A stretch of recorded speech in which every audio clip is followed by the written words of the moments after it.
Halo semua, lagi dengerin podcast Hal Minggu bareng gua Adriano Kalbi dan semoga kabarnya baik-baik aja dan tidak batuk-batuk karena polusi udara yang sedang ramai dibicarakan. Gua nggak tahu siapa yang salah, tapi yang jelas di episode minggu lalu akhirnya si Piort itu datang gara-gara bercandaan Twitter. Very inspiring guy. Gue sih sejujurnya ya dia lahir di Jakarta meskipun orang asing gitu ya. Tapi kayak lebih peduli Indonesia gitu dibanding saya gitu. Saya kurang peduli saya. Saya mau cari selamat sendiri aja orangnya.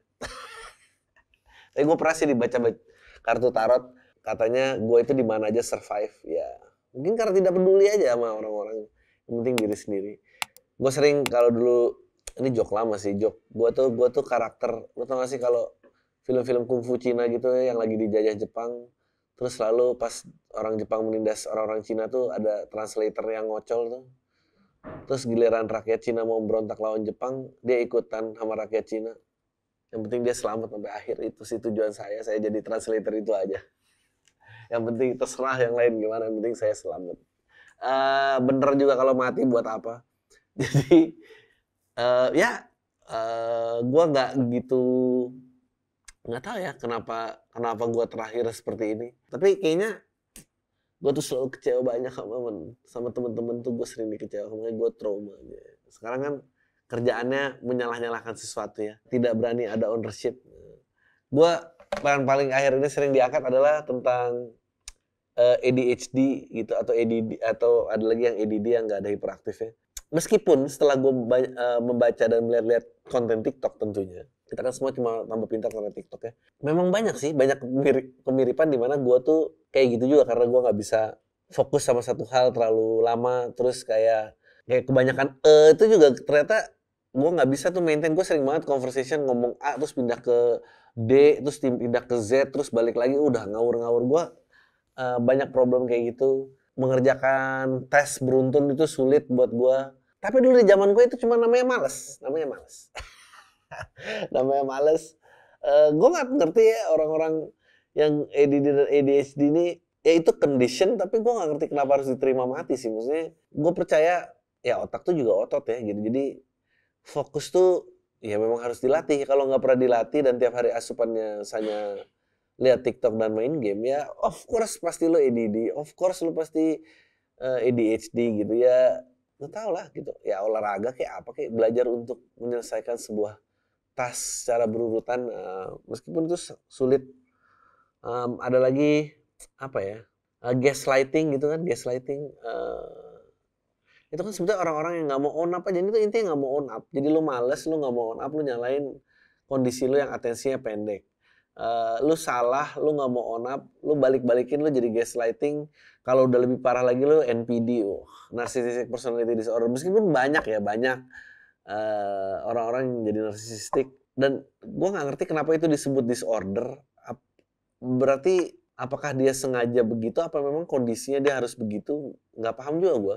Gue punya teman yang orang tuanya juga kayak begitu. Kasihan setengah mati, dan emang harus ditinggal aja itu orang tuanya, nggak bisa diapa-apain itu. Dan gue sebenarnya lebih cepat ditunggu mati daripada berubah. Emang hopeless, jadi mendingan lo mengerjakan sesuatu yang bisa improve aja. Kalau dia udah mati gitu, improvementnya mendingan udah lupain aja. Tapi gue nggak percaya lo kalau itu disorder. Gue gini, menurut gue pada intinya orang tuh nggak ada yang mau disalahin. Jadi kalau disalahin pasti maunya ngebalikin itu salahnya lo gitu. Emang susah gitu. Apalagi tadi gue minggu lalu ngobrol sama Piort, kayak dia udah ketemu data kalau polusi udara segini, orang ke dokter jadi banyak, semua tuh berkaitan. Kalau udara segini serangan jantung jadi seberapa, itu berkaitan. Tapi orang ada aja yang nggak percaya gitu. Dia suruh nge-google kognitif apa gitu tadi ya. Cognitive bias. Itu menarik gitu. Emang orang tuh udah terlalu overloaded with information dan knowledge, yang akhirnya ya udah salah-salahin yang lain aja gitu. Karena menurut gua yang menyebalkan kalau itu disebut disorder, seolah-olah memang dia tidak mampu dan bukan pikiran akal sehatnya gitu untuk mengucapkan kata-kata itu, untuk menyakiti seseorang. Menurut gue orang harus bertanggung jawab atas perbuatannya sih. Jadi ngerti lah. Gue gak ngerti istilah-istilah ini tuh sebetulnya membantu apa tidak membantu, gue juga gak paham. Tapi gue mungkin kalau Andrew Tate jauh ya, tapi gue suka banget ngikutin David Goggins itu nah itu one intense motherfucker sih menurut gue. Dia tuh tadinya obese, terus one day dia memutuskan untuk gue udah nggak mau kayak gini lagi. Dia akhirnya ikut Navy SEAL sampai lari dengan 2 tempurung lutut yang pecah gitu. Sampai mengeluarkan dan dia gagal masuk Navy SEAL kayaknya. Tapi dia diet dan jadi cut banget terus. Ada konten dia kalau bikin konten selalu sambil lari anjing banget.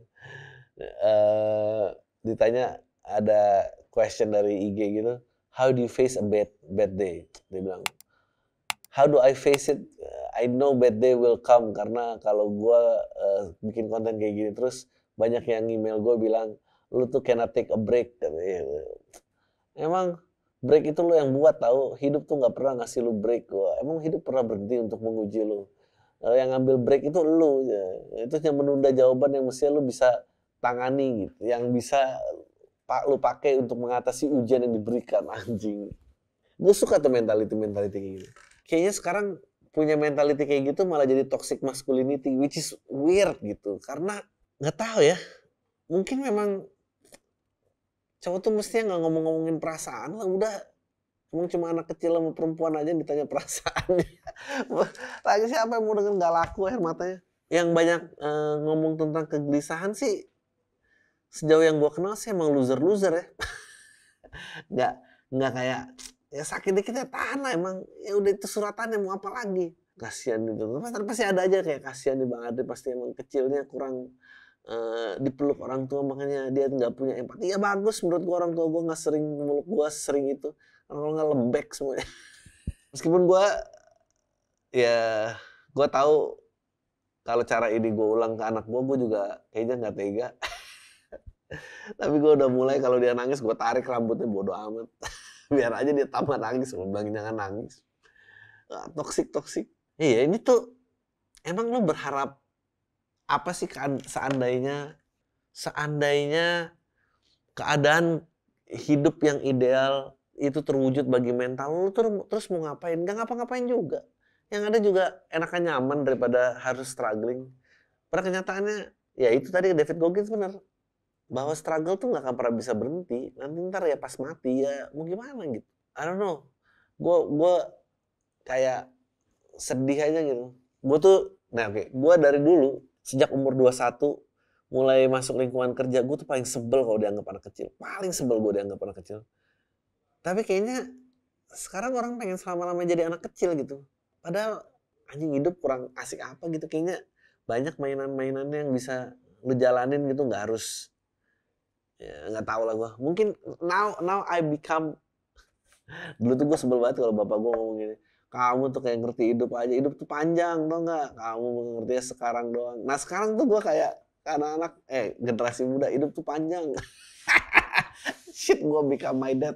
Tapi ya hidup tuh panjang. Lu pikir lu bisa laksanain hidup cuma dengan yang lu suka doang? Anjir lah. Emang lu tuh siapa? Ya gue kemarin ngomong juga di Mamat, ya kayaknya hidup bukan tentang yang lu mau doang ya, tapi hidup juga tentang yang lu bisa. Jadi dan kayaknya yang lu bisa nih udah nggak diharapin lagi gitu.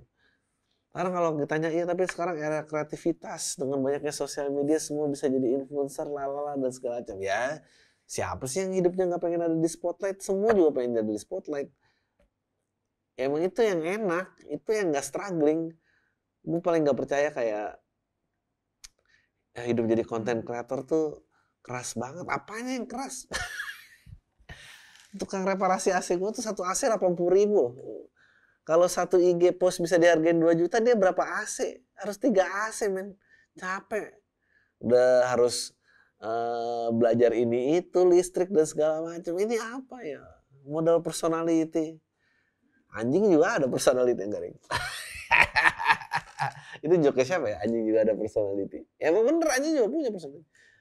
Buat gue tuh ya emang gue akhirnya jadi orang tua itu ya. Personality gak menarik, opini gak menarik. Kenapa? Karena semua orang punya men. Tetangga gue juga ada tuh yang punya opininya bagus banget. Tapi kerjaannya nongkrong di komplek doang sama ngias-ngias komplek pas 17-an. Bangsat, males banget.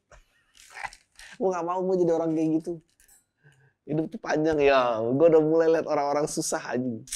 Gak liat orang-orang susah sih. Kayak Gue tahu mungkin yang denger ini udah ada yang hidupnya susah. Tapi percayalah, nanti ntar lu tuh ada yang lebih susah lagi lu nggak nyangka.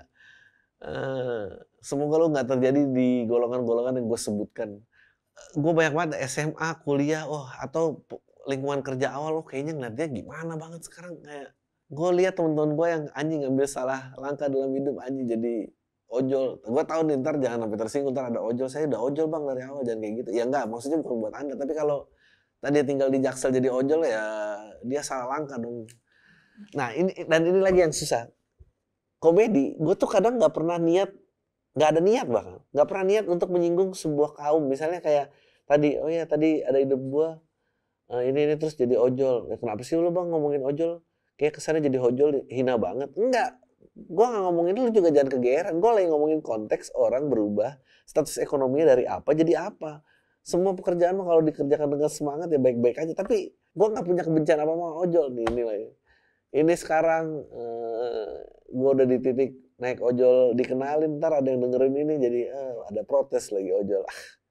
Kadang nggak pernah ada maksud menghina ojol gitu. Kayak misalnya tadi gue bilang, ngapain tuh bapak kerjanya ngias komplek doang pas 17-an. Ntar nih ada orang komplek gua nih yang denger totonya.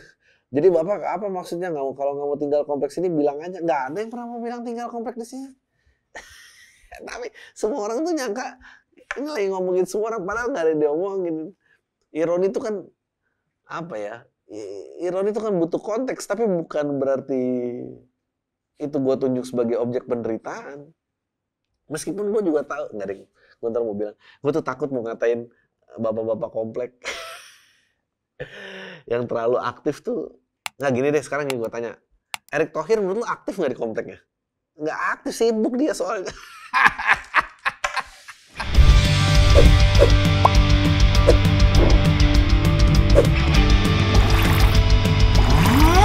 Jadi Anda tidak setuju. Sebenarnya kita butuh pembuktian. Wah, ada kandidat yang tepat nih. Tapi aman gak ada kita.